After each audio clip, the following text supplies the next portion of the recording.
मनमोहन सिंह अर्थशास्त्री, विचारक और एक महान विद्वान के रूप में जाने जाते हैं। वे भारत के 14वें प्रधानमंत्री भी रहे। मनमोहन सिंह के बचपन में ही माता का देहांत हो गया था। उसके बाद उनका पालन पोषण उनके दादी ने की। मनमोहन सिंह की शादी 1958 में गुरु शरण कौर से हुई। मनमोहन सिंह की 3 बेटी हैं, उपिंदर, अमृत और दवन। मनमोहन सिंह भारत के पहले ऐसे प्रधानमंत्री हैं जो 72 वर्ष की उम्र में प्रधानमंत्री बने। डॉक्टर मनमोहन सिंह का कार्यकाल 22 मई 2004 से शुरू हुआ। उसके बाद 2004 से 2014 तक डॉक्टर मनमोहन सिंह भारत के प्रधानमंत्री रहे। लेकिन 13 अक्टूबर की देर शाम अचानक से डॉक्टर मनमोहन सिंह की तबीयत बिगड़ी। उसके बाद उनको दिल्ली के एम्स अस्पताल में भर्ती कराया गया। 14 अक्टूबर को प्रधानमंत्री नरेंद्र मोदी ने डॉक्टर मनमोहन सिंह के बारे में स्वास्थ्य के हालचाल के रूप में जाना और उनके अच्छे स्वास्थ्य के लिए कामना की। उसके बाद उनसे मिलने एम्स सीधे कांग्रेस के पूर्व अध्यक्ष राहुल गांधी गए और उन्होंने तबीयत का हालचाल जाना। लेकिन इस बीच कुछ ऐसी खबरें भी सोशल मीडिया पर वायरल हुई जिसके कारण उनके पोते को ये बयान जारी करना पड़ा है। तो पहले मैं आपको पूर्व प्रधानमंत्री डॉक्टर मनमोहन सिंह के पोते के बयान सुनाते हैं। उसके बाद मैं आपको ये बताऊंगा कि डॉक्टर मनमोहन सिंह कौन थे और वो कैसे भारत पाकिस्तान का जब विभाजन हुआ तो पाकिस्तान से वो भारत आ गए। भी एक फेसबुक और सोशल मीडिया के ऊपर बहुत एक गलत न्यूज वायरल हो रही है डॉक्टर साहब के बारे में, जो कि बिल्कुल गलत है और मैं उस न्यूज को आपके सामने बताना भी नहीं चाहता। वो इतनी गलत न्यूज है और इसीलिए मैं आपको कहना चाहूंगा कि एकदम जो ट्रस्टेड आपके जो सोर्सेज है उसके ऊपर विश्वास करें। और डॉक्टर साहब की तबीयत एकदम ठीक है। सुबह 9 बजे ही मेरे उनके ऑफिस में बात हुई थी, जिन्होंने बताया कि वो एकदम अभी स्वस्थ हैं और जल्दी से जल्द जो है वो रिकवरी भी उनकी हो रही है। डॉक्टर मनमोहन सिंह के कार्यकाल की बात करें तो मनमोहन सिंह फिलहाल राजस्थान के राज्यसभा सदस्य हैं। वो 2004 से 2014 तक देश के प्रधानमंत्री रहे। मनमोहन सिंह इस साल 19 अप्रैल को कोरोना वायरस से संक्रमित हो गए थे। कोरोना वायरस से संक्रमित होने के 10 दिन बाद उन्हें एम्स से छुट्टी दे दी गई थी। मनमोहन सिंह की 2 बाईपास सर्जरी भी हो चुकी है। पहली सर्जरी ब्रिटेन में 1990 में हुई थी, वहीं दूसरी सर्जरी दिल्ली के एम्स में ही 2009 में दूसरी सर्जरी की गई। पिछले साल एक दवा के रिएक्शन और बुखार होने के बाद भी मनमोहन सिंह को एम्स में भर्ती कराया गया था। लेकिन जब मनमोहन सिंह कोरोना वायरस से संक्रमित हुए तो सबसे खास बात यह थी कि वो कोरोना वैक्सीन के दोनों डोज ले चुके थे। वैक्सीन के पहले डोज उन्होंने 3 मार्च को लिए और वहीं दूसरे डोज 4 अप्रैल को उन्होंने लिया था। उसके बाद भी वो कोरोना से संक्रमित हो गए थे और उन्हें कुछ इन्फेक्शन की वजह से एम्स में भर्ती कराया गया था, जिसके बाद 10 दिन में उन्हें छुट्टी भी दे दी गई थी। मनमोहन सिंह का जन्म 26 सितंबर 1932 को पाकिस्तान के गाह नामक एक छोटे से गांव में हुआ था। देश के विभाजन के बाद मनमोहन सिंह का परिवार भारत आ गया था। मनमोहन सिंह ने पंजाब विश्वविद्यालय से अव्वल श्रेणी में BA ऑनर्स की पढ़ाई की। इसके बाद सन 1954 में यहीं से MBA इकोनॉमिक्स में उन्होंने पहला स्थान प्राप्त किया। PhD की डिग्री प्राप्त करने के लिए वह कैम्ब्रिज विश्वविद्यालय गए, जहां उन्हें उत्कृष्ट प्रदर्शन के लिए राइट्स पुरस्कार से सम्मानित किया गया।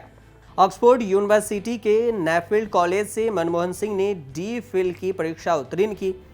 मनमोहन सिंह पंजाब विश्वविद्यालय चंडीगढ़ में लेक्चरर के पद पर नियुक्त होने के बाद जल्द ही प्रोफेसर के पद पर भी पहुंच गए। मनमोहन सिंह ने 2 वर्ष तक दिल्ली स्कूल ऑफ इकोनॉमिक्स में भी अध्यापन कार्य किया। इस समय वह एक कुशल अर्थशास्त्री के रूप में अपनी पहचान बना चुके थे। मनमोहन सिंह अपने व्याख्यानों के लिए कई बार विदेश भी बुलाए गए।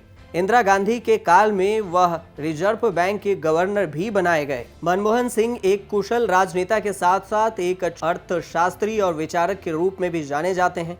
मनमोहन सिंह बेहद चतुर और बुद्धिमान व्यक्तित्व वाले प्रधानमंत्री रहे हैं। शिक्षा के प्रति रुझान ने उन्हें प्रधानमंत्री पद तक पहुंचा दिया। राजीव गांधी के कार्यकाल में मनमोहन सिंह को योजना आयोग का उपाध्यक्ष निर्वाचित किया गया। इस पद पर वह निरंतर 5 वर्षों तक कार्य करते रहे। अपनी प्रतिभा और अर्थ संबंधी मसलों की अच्छी जानकारी के कारण वह 1999 में प्रधानमंत्री के आर्थिक सलाहकार भी नियुक्त किए गए। अपनी प्रतिभा के बल पर वह PV नरसिम्हा राव मंत्रिमंडल में वित्त मंत्रालय के स्वतंत्र प्रभारी बने। मनमोहन सिंह सन 1991 में असम सीट से राज्यसभा के लिए चुने गए। शासकीय अनुभव के बल पर वह अप्रैल 2004 को 72 वर्ष की आयु में प्रधानमंत्री नियुक्त किए गए और उसके बाद 2009 से 2014 तक वो भारत के प्रधानमंत्री रहे। मनमोहन सिंह अर्थशास्त्री के साथ साथ वे एक अच्छे विद्वान भी माने जाते हैं और फाइनेंस के दुनिया में उनको एक एक्सपर्ट माना जाता है।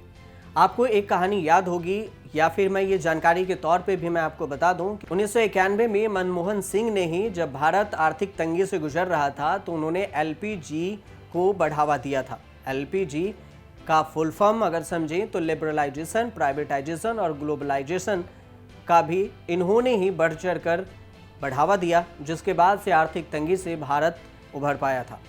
लेकिन डॉक्टर मनमोहन सिंह को उनके प्रखर और कुशल व्यक्तित्व के लिए, साथ ही उनके काम के लिए कई सारे पुरस्कार से भी नवाजे गए। उनके पुरस्कार की लिस्ट अगर देखी जाए तो लंबी चौड़ी है, लेकिन उनमें कुछ जो अहम है वो आपके सामने मैं शेयर कर रहा हूँ। 1987 में मनमोहन सिंह को पद्म विभूषण प्रदान किया गया। 1995 में इंडियन साइंस कांग्रेस का जवाहरलाल नेहरू पुरस्कार, 1993 और 94 का Asia money award for finance minister of the year, 1994 का euro money award for the finance ministry of the year, 1956 में कैम्ब्रिज विश्वविद्यालय का एडम स्मिथ पुरस्कार से भी नवाजे गए हैं। प्रधानमंत्री मनमोहन सिंह ने अपने इस महत्वपूर्ण पद का निर्वाह ईमानदारी और निष्ठा भावना से किया। भारत की उन्नति के लिए मनमोहन सिंह ने कई महत्वपूर्ण कदम भी उठाए। इस दौरान उन्होंने कई अहम फैसले भी लिए और 2004 में जब यूपीए की सरकार बनी तो 2004 से 2009 तक पहले यूपीए के कार्यकाल में और उसके बाद 2009 से 2014 तक यूपीए के दूसरे कार्यकाल में प्रधानमंत्री के रूप में भी कार्य किए। भारत के प्रधानमंत्री एक ऐसे व्यक्तित्व के प्रधानमंत्री रहे, डॉक्टर मनमोहन सिंह, जिन्हें अक्सर फाइनेंस की दुनिया का बादशाह भी माना जाता है।